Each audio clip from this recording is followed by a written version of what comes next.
दुर्गा सप्तशती पाठ अध्याय 2 तथा 3। या देवी सर्वभूतेषु ब्रह्मचारिण रूपेण संस्थिता नमस्तस्यै नमस्तस्यै नमस्तस्यै नमो नमः।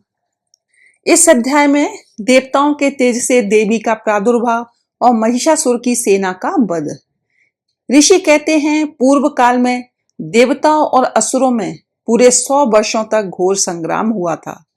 उसमें असुरों का स्वामी महिषासुर था और देवताओं के नायक इंद्र थे। उस युद्ध में देवताओं की सेना महाबली असुरों से परास्त हो गई। संपूर्ण देवताओं को जीतकर महिषासुर इंद्र बन बैठा।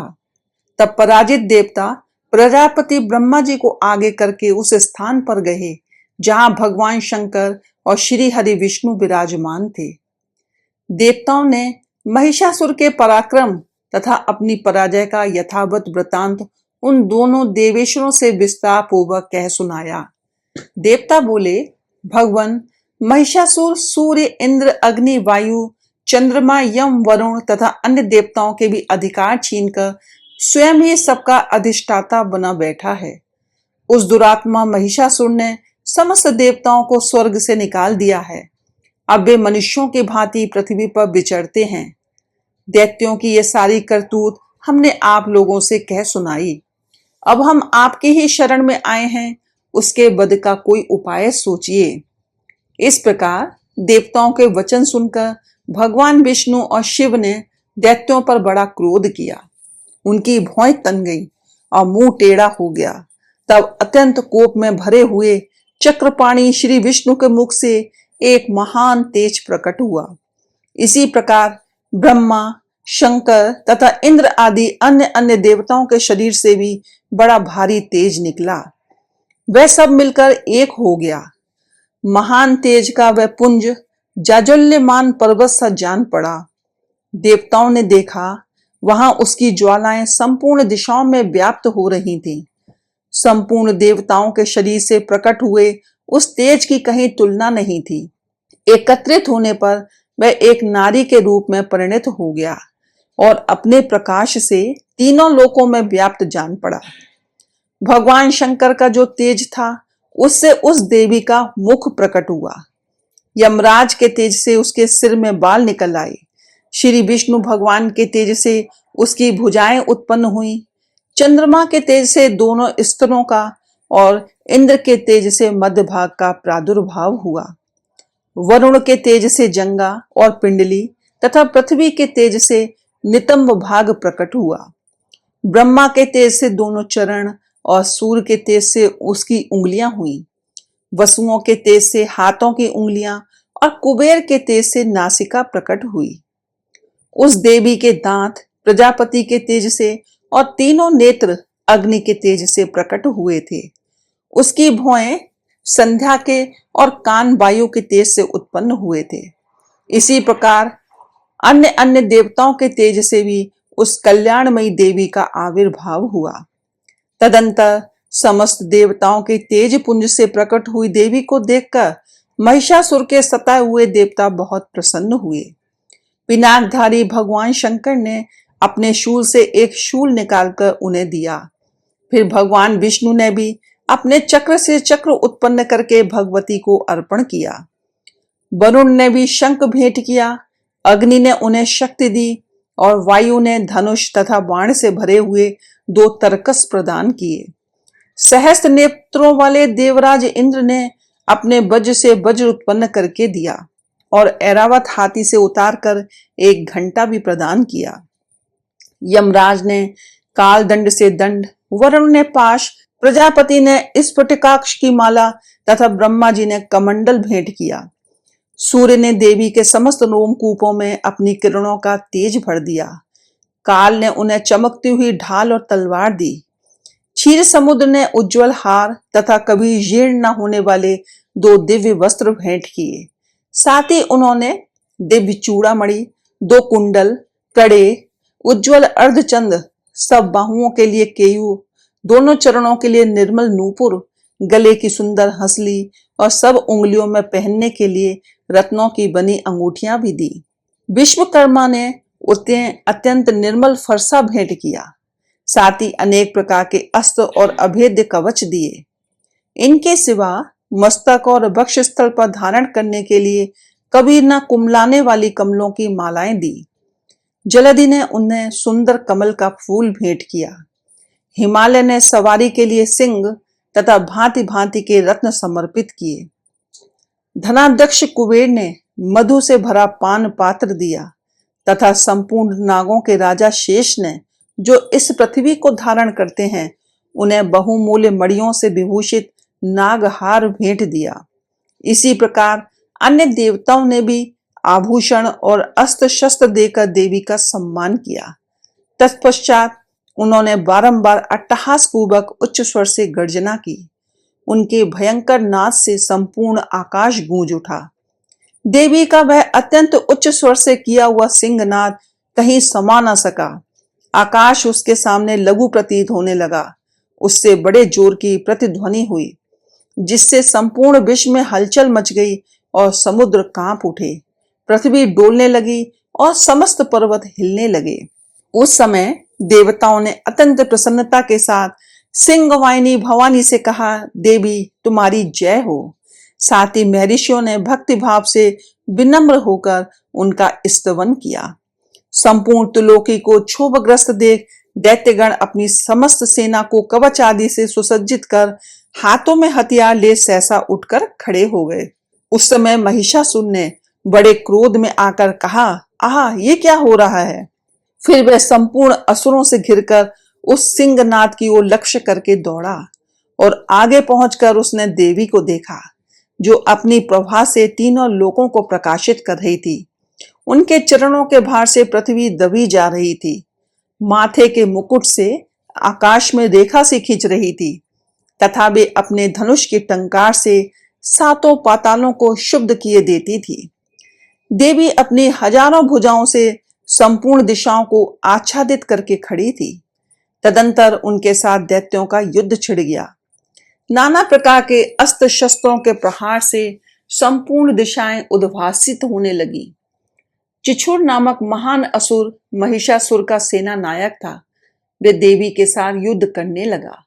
अन्य दैत्यों की चतुरंगड़ी सेना साथ लेकर चामर भी लड़ने लगा। 60,000 रथियों के साथ आकर उदग्र नामक महादैत्य ने लोहा लिया। 1 करोड़ रथियों को साथ लेकर महाहनु नामक दैत्य युद्ध करने लगा, जिसके रोए तलवार के समान तीखे थे। वह असिलोमा नामक महादैत्य 5 करोड़ रथिक सैनिकों सहित युद्ध में आ डटा। 60 लाख रथियों से घिरा हुआ वाशकल नामक दैत्य भी उस युद्ध भूमि में लड़ने लगा। परिवारित नामक राक्षस हाथी सवार और घुड़सवारों के अनेक दलों तथा 1 करोड़ रथियों की सेना लेकर युद्ध करने लगा। विडाल नामक दैत्य 5 अरब रथियों से घिरकर लोहा लेने लगा। इनके अतिरिक्त और भी हजारों महादैत्य रथ, हाथी और घोड़ों की सेना साथ लेकर वहां देवी के साथ युद्ध करने लगे। स्वयं महिषासुर उस रणभूमि में कोटि कोटि सहस्र रथ, हाथी और घोड़ों की सेना से घिरा हुआ खड़ा था। वे दैत्य देवी के साथ तोमर, भिंदीपाल, शक्ति, मूसल, खंग, परशु आदि अस्त्र शस्त्रों का प्रहार करते हुए युद्ध कर रहे थे। कुछ दैत्यों ने उन पर शक्ति का प्रहार किया, कुछ लोगों ने पाश फेंके तथा कुछ दूसरे दैत्यों ने खड़ग प्रहार करके देवी को मार डालने का प्रयत्न किया। देवी ने भी क्रोध में भरकर खेल खेल में ही अपने अस्त्र शस्त्रों की वर्षा करके दैत्यों के वे समस्त अस्त्र शस्त्र काट डाले। उनके मुख पर परिश्रम या थकावट का रंच मात्र भी चिन्ह नहीं था। देवता और ऋषि उनकी स्तुति करते हुए और वे भगवती परमेश्वरी दैत्यों के शरीरों पर अस्त्र शस्त्रों की वर्षा करती रही। देवी का वाहन सिंह भी क्रोध में भरकर गर्दन के बालों को हिलाता हुआ असुरों की सेना में इस प्रकार विचरने लगा, मानो वनों में दावानल फैल रहा हो। रणभूमि में दैत्यों के साथ युद्ध करती हुई अंबिका देवी ने जितने भी निश्वास छोड़े, वे सभी तत्काल सैकड़ों हजारों गणों के रूप में प्रकट हो गए और परशु, भिंदीपाल, खड्ग तथा पट्टिश आदि अस्त्रों तथा असुरों का सामना करने लगे। देवी की शक्ति से बड़े हुए वे गण असुरों का नाश करते हुए नगाड़ा और शंख आदि बजाने लगे। उस संग्राम महोत्सव में कितने ही गण मृदंग बजा रहे थे। तदंतर देवी ने त्रिशूल से, गदा से, शक्ति की वर्षा से और खड्ग आदि से सैकड़ों महादैत्यों का संहार कर डाला। कितनों को घंटे के भयंकर नाद से मूर्छित करके मार गिराया। बहुतेरे दैत्यों को पाश से बांधकर धरती पर घसीटा। कितने ही दैत्य उनकी तीखी तलवार की मार से दो दो टुकड़े हो गए। कितने ही गदा की चोट से घायल हो धरती पर सो गए।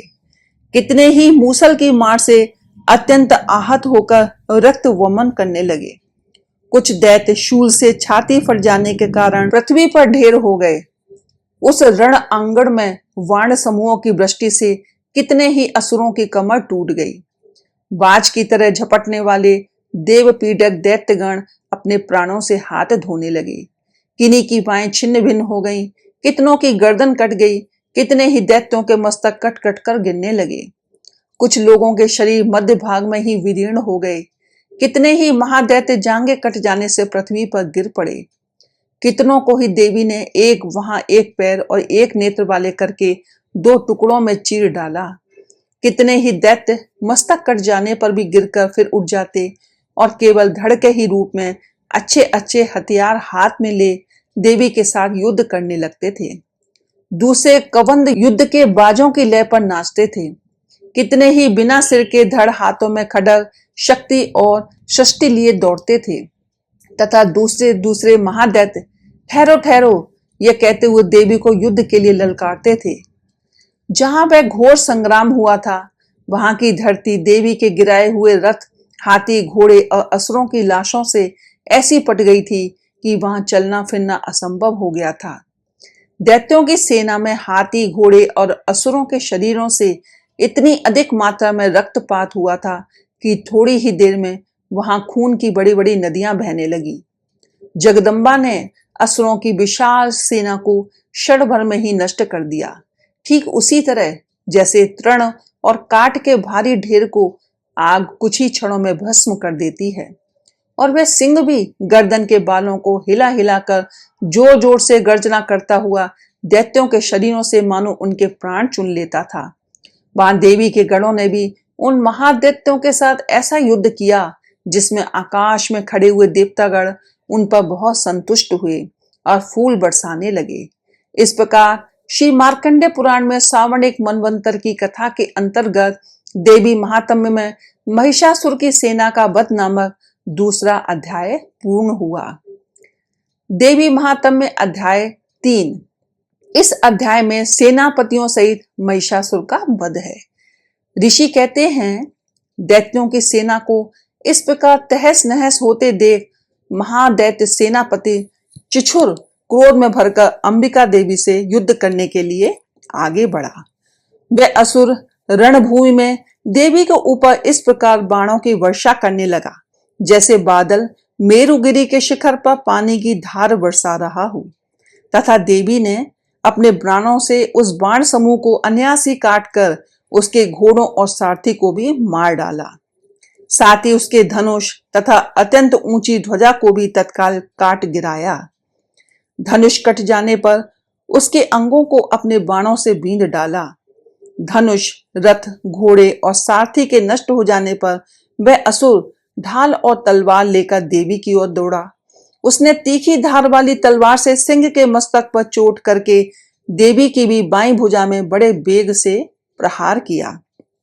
राजन, देवी की वहां पर पहुंचते ही वह तलवार टूट गई। फिर तो क्रोध से लाल आंखें करके उस राक्षस ने शूल हाथ में लिया और उसे उस महादैत्य ने भगवती भद्रकाली के ऊपर चलाया। वह शूल आकाश से गिरते हुए सूर्यमंडल की भांति अपने तेज से प्रज्वलित हो उठा। उस शूल को अपनी ओर आते देख देवी ने भी शूल का प्रहार किया। उससे राक्षस के शूल के सैकड़ों टुकड़े हो गए। साथ ही महादैत्य चिछुर की भी धज्जियां उड़ गईं और प्राणों से हाथ धो बैठा। महिषासुर के सेनापति उस महापराक्रमी चिछुर के मारे जाने पर देवताओं को पीड़ा देने वाला चामर हाथी पर चढ़कर आया। उसने भी देवी के ऊपर शक्ति का प्रहार किया, किंतु जगदम्बा ने उसे अपने हुंकार से ही आहत एवं निष्प्रभ करके तत्काल पृथ्वी पर गिरा दिया। शक्ति टूटकर गिरी हुई देख चामर को बड़ा क्रोध हुआ है। अब उसने शूल चलाया, किंतु देवी ने उसे भी अपने बाणों द्वारा काट डाला। इतने में ही देवी का सिंह उछलकर हाथी के मस्तक पर चढ़ बैठा और उस दैत्य के साथ खूब जोर लगाकर बाहुयुद्ध करने लगा। वे दोनों लड़ते लड़ते हाथी से पृथ्वी पर आ गए और अत्यंत क्रोध में भरकर एक दूसरे पर बड़े भयंकर प्रहार करते हुए लड़ने लगे। तदंतर सिंह बड़े वेग से आकाश की ओर उछला और उधर से गिरते समय उसने पंजों की मार से चामर का सिर धड़ से अलग कर दिया। इसी प्रकार उदग्र भी शिला और वृक्ष आदि की मार खाकर रणभूमि में देवी के हाथ से मारा गया तथा कराल भी दांतों, मुक्कों और थप्पड़ों की चोट से धराशाही हो गया। क्रोध में भरी हुई देवी ने गदा की चोट से उद्यत का कचूमर निकाल डाला। भिंदीपाल से बाष्कल को तथा बाणों से ताम्र और अंधक को मौत के घाट उतार दिया। 3 नेत्रों वाली परमेश्वरी ने त्रिशूल से उग्रास्त, उग्रवीर तथा महाहनु नामक दैत्यों को मार डाला। तलवार की चोट से विडाल के मस्तक को धड़ से काट गिराया। दुर्धर और दुर्मुख इन दोनों को भी अपने बाणों से यमलोक भेज दिया। इस प्रकार अपनी सेना का संहार होता देख महिषासुर ने भैंसे का रूप धारण करके देवी के गणों को त्रास देना आरंभ किया। किन्हीं को थूथून से मारकर, किन्हीं के ऊपर खुरों का प्रहार करके, किन्हीं किन्हों को पूंछ से चोट पहुंचाकर, कुछ को सींगों से विदीर्ण करके, कुछ गणों को वेग से, किन्हीं को सिंहनाद से, कुछ को चक्कर देकर और कितनों को निःश्वास वायु के झोंके से धराशायी कर दिया। इस प्रकार गणों की सेना को गिराकर वह असुर महादेवी के सिंह को मारने के लिए झपटा। इससे जगदम्बा को बड़ा क्रोध हुआ। उधर महापराक्रमी महिषासुर भी क्रोध में भरकर धरती को खुरों से खोदने लगा तथा अपने सींगों से ऊंचे ऊंचे पर्वतों को उठाकर फेंकने और गर्जने लगा। उसके वेग से चक्कर देने के कारण पृथ्वी क्षुब्ध होकर फटने लगी। उसकी पूंछ से टकराकर समुद्र सब ओर से धरती को डुबोने लगा। हिलते हुए सींगों के आघात से विदीर्ण होकर बादलों के टुकड़े टुकड़े हो गए। उसके श्वास की प्रचंड वायु के वेग से उड़े हुए सैकड़ों पर्वत आकाश से गिरने लगे। इस प्रकार क्रोध में भरे हुए उस महादैत्य को अपनी ओर आते देख चंडिका ने उसका वध करने के लिए महान क्रोध किया। उन्होंने पाश फेंककर उस महान असुर को बांध लिया। उस महासंग्राम में बंध जाने पर उसने भैंसे का रूप त्याग दिया और तत्काल सिंह के रूप में वह प्रकट हो गया। उस अवस्था में जगदम्बा जो ही उसका मस्तक काटने के लिए तैयार हुई, त्यों ही वह खड्गधारी पुरुष के रूप में दिखाई देने लगा। तब देवी ने तुरंत ही बाणों की वर्षा करके ढाल और तलवार के साथ उस पुरुष को भी बींध डाला। इतने में ही वह महान गजराज के रूप में परिणत हो गया तथा अपनी सूंड से देवी के विशाल सिंह को खींचने और गर्जने लगा। खींचते समय देवी ने तलवार से उसकी सूंड काट डाली। तब उस महादैत्य ने पुनः भैंसे का शरीर धारण कर लिया और पहले की ही भांति चराचर प्राणियों सहित तीनों लोकों को व्याकुल करने लगा। तब क्रोध में भरी हुई जगत माता चंडिका बारंबार उत्तम मधु का पान करने और लाल आंखें करके हंसने लगी। उधर वह बल और पराक्रम के मद से उन्मत्त हुआ राक्षस गर्जने लगा और अपने सींगों से चंडी के ऊपर पर्वतों को फेंकने लगा। उस समय देवी अपने बाणों के समूहों से उसके फेंके हुए पर्वतों को चूर्ण करती हुई बोली। बोलते समय उनका मुख मधु के मद से लाल हो रहा था और वाणी लड़खड़ा रही थी। देवी ने कहा, ओ मूढ़, मैं जब तक मधु पीती हूं तब तक तू क्षण भर के लिए खूब गरज ले। मेरे हाथ से यहीं तेरी मृत्यु हो जाने पर अब शीघ्र ही देवता भी गर्जना करेंगे। ऋषि कहते हैं, यूं कहकर वे देवी उछली और उस महादैत्य के ऊपर चढ़ गई। फिर अपने पैर से उसे दबाकर उन्होंने शूल से उसके कंठ में आघात किया। उनके पैर से दबा होने पर भी महिषासुर अपने मुख से अभी आधे शरीर से ही बाहर निकलने का पाया था कि देवी ने अपने प्रभाव से उसे रोक दिया। आधा निकला होने पर भी वह महादैत्य देवी से युद्ध करने लगा। तब देवी ने बहुत बड़ी तलवार से उसका मस्तक काट गिराया। फिर तो हाहाकार करती हुई दैत्यों की सारी सेना भाग गई तथा संपूर्ण देवता अत्यंत प्रसन्न हो गए। देवताओं ने दिव्य महर्षियों के साथ दुर्गा देवी का स्तवन किया। गंधर्व राज गाने लगे तथा अप्सराएं नृत्य करने लगी। इस प्रकार श्री मार्कंडेय पुराण में सावर्णिक मनवंतर की कथा के अंतर्गत देवी महात्म्य में महिषासुरवध नामक तीसरा अध्याय संपूर्ण हुआ।